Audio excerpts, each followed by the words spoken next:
If your goal is to use your business to become a millionaire, then you need to start thinking about your offer like it's an asset.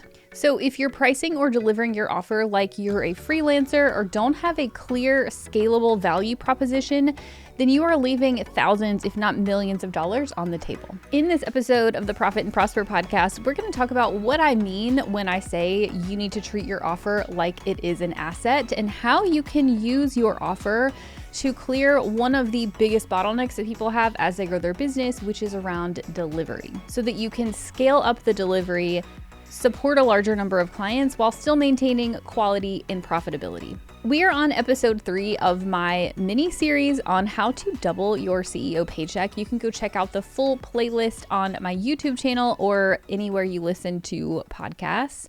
Quick recap, in episode 1 of the series, we talked about how to reclaim your time in order to break free from the cash flow hamster wheel.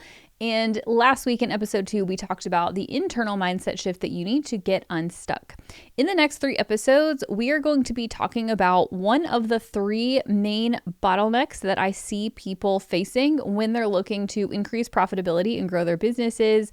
One bottleneck per episode. And the bottleneck for this episode is in client delivery. So we're kind of going bottom up as we talk about bottlenecks. So next week, we'll talk about the sales bottleneck. And then the week after that, we will talk about the lead generation bottleneck.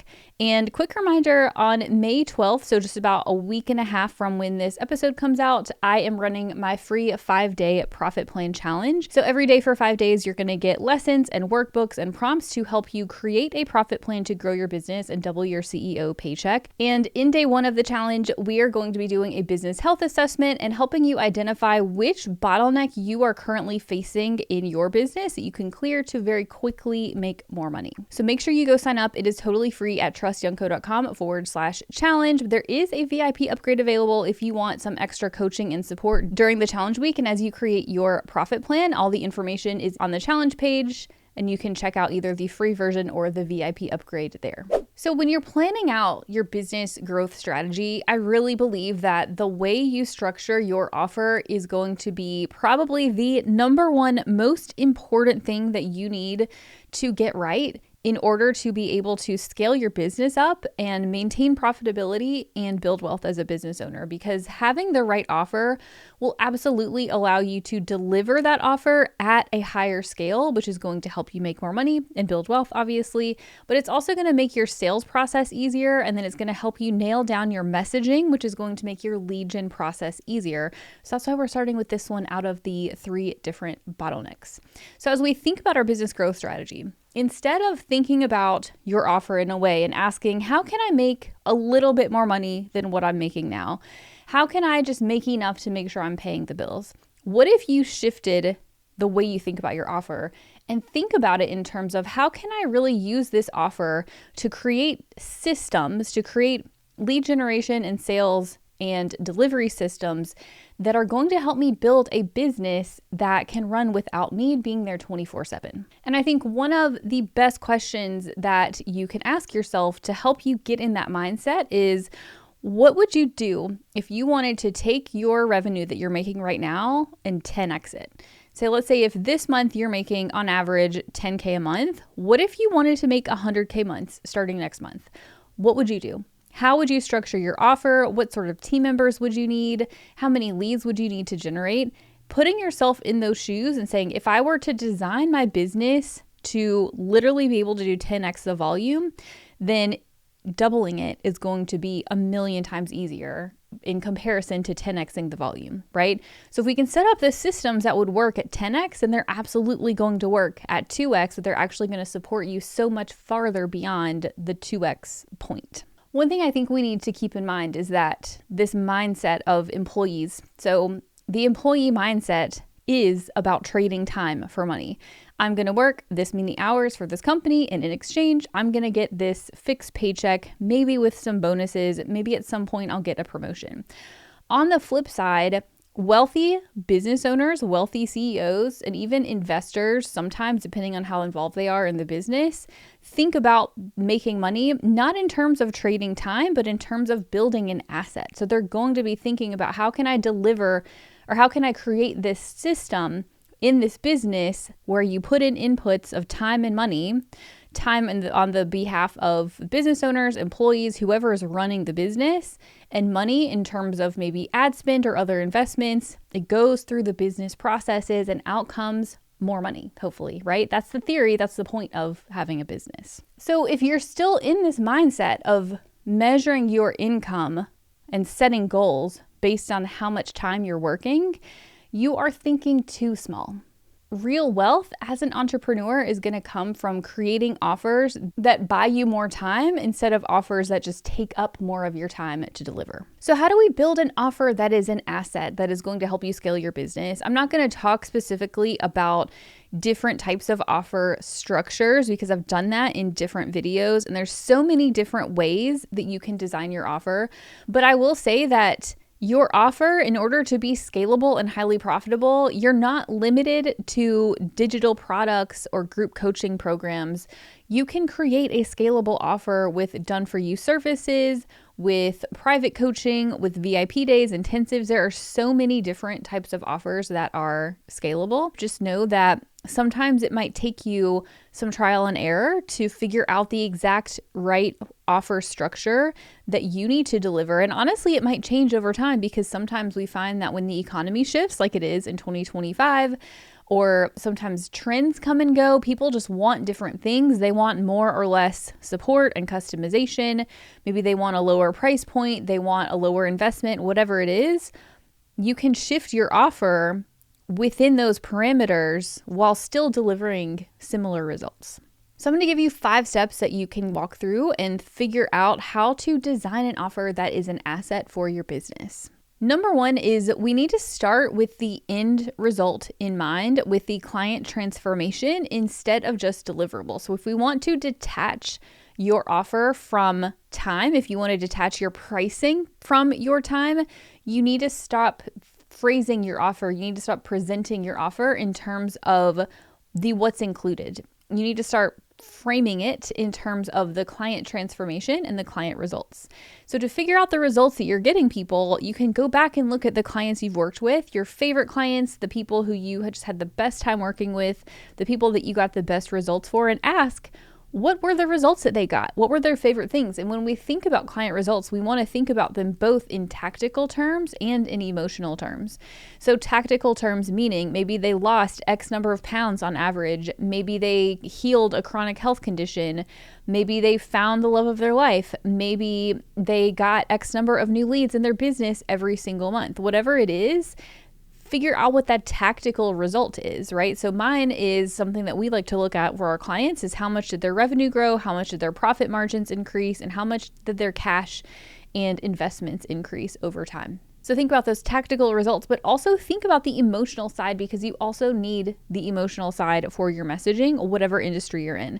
So think about how do people feel about the thing that you help them with when they've gone through the transformation as compared to how they feel coming in. So what are all of the ways that their lives are easier, that they feel less stressed, they feel happier, more joyful, more peaceful, whatever it is, more confident? Think both in terms of the tactical results and the emotional. And then when we set the pricing for your offer, you're going to set the pricing based on the value of the transformation that you provide.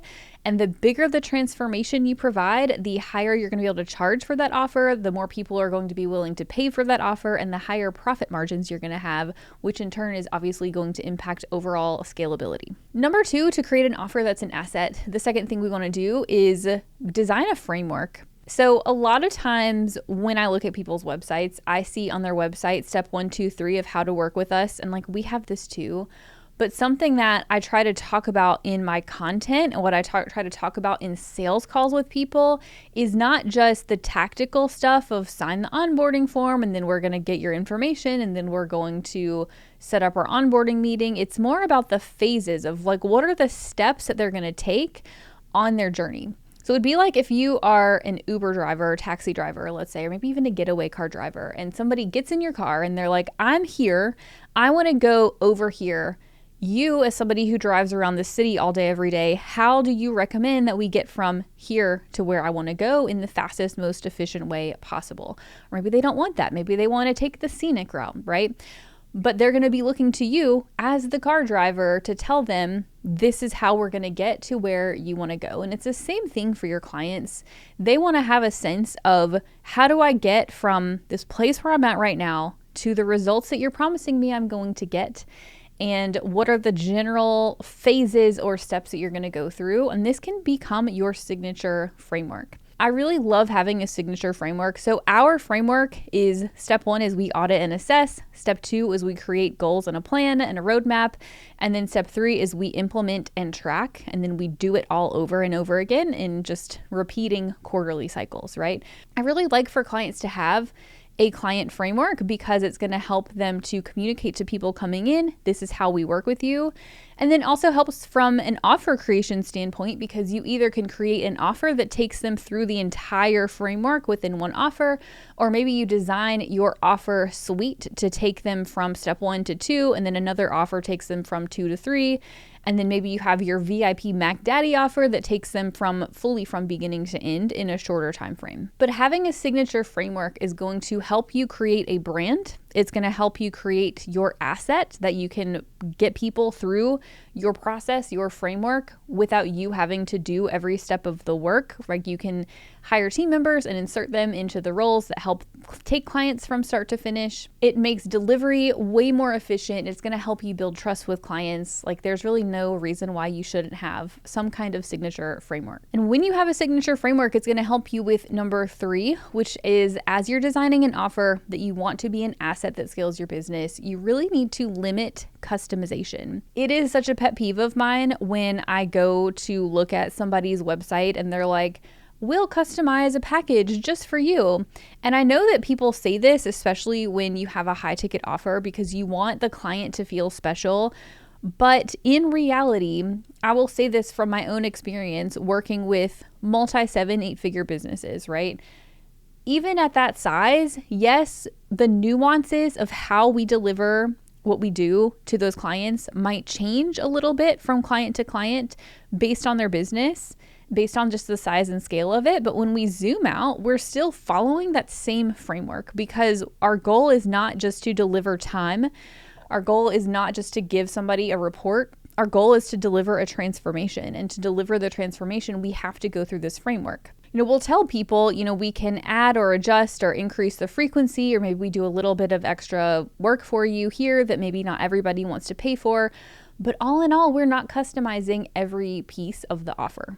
And I really think that not customizing offers is really key, because as you go to grow your business, it is going to be so much harder for you to hire team members who are able to maintain high quality and maintain efficiency and accuracy and client communication.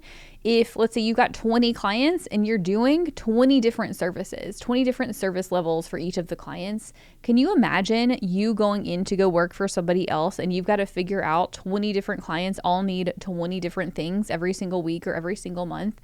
It's going to be really hard for you to come in and get that right really quickly, versus if you got 20 clients and every week or every month they go down the same process, boom, boom, boom, you can systematize that way easier, and it's so much easier to maintain quality and client results. Step number 4 to creating an offer that is an asset for your business is pricing. So I think that pricing is probably the most crucial thing. Pricing and then team efficiency, which has a lot to do with offer structure, are probably the 2 most common things that we see driving business owners' profitability down, is when their pricing is bad and they have either over customized or have too many different offers so that their team efficiency is not fully utilized, right? So I'm not going to go in depth about how to price, but I will say that I like to take an approach of having a price floor and a price ceiling. I've talked about this in multiple episodes before. But your price floor is basically setting a minimum pricing threshold that is going to hit an acceptable profit margin for you. So for this offer, you need to charge at least X amount of dollars to maintain at least 50 to 60% or higher profit margins on each offer.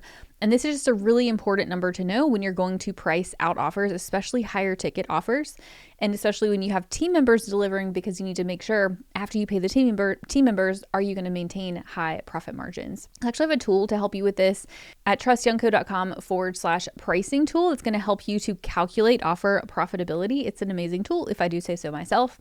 So we like to set the price floor, but I also like to know what is the price ceiling. And so sometimes I like to calculate the price ceiling by thinking about, okay, maybe the price floor is at 60, 65% profit margins. Maybe the ceiling is at 80 or 90%. And what does that look like? And what sort of value would I have to provide? What sort of client is going to be willing and happy to come in? What sort of client results are they going to be expecting to pay at that level and to be happy to pay at that level? And that's your price ceiling. And knowing those numbers is going to help you to make sure that you're pricing your offer in the right way as you grow your business. And the last piece, number 5, of building an offer that is an asset is to improve your delivery efficiency with standardized onboarding, with templates, and with client communication. I will be very honest and say this is the one that I personally have struggled with the most because my brain does not think as well in terms of systems. It's easier for me to help another person map out their process than it has been for me to do it for my own offers. So this is one where I think it's really worthwhile to hire somebody, even if it's on like a consultative project basis, to help you map out, okay, I've got this offer. Once you've tested out your offer and you know that this is the one that you're going to keep and use to scale your business, using that as your sort of foundation to build out the templates and automated emails and reminders and touch points and building out your collateral so that clients can become a little bit more self-sufficient, so they don't have to go digging around for everything, which is going to, of course, increase their own perception of the client experience, but of course make your team a lot more efficient because they're going to have less questions and less friction for clients to have. So those are the 5 things I think you really need to prioritize when you're building out an offer that is an asset. So you can take your offers now and think, how can I tweak these?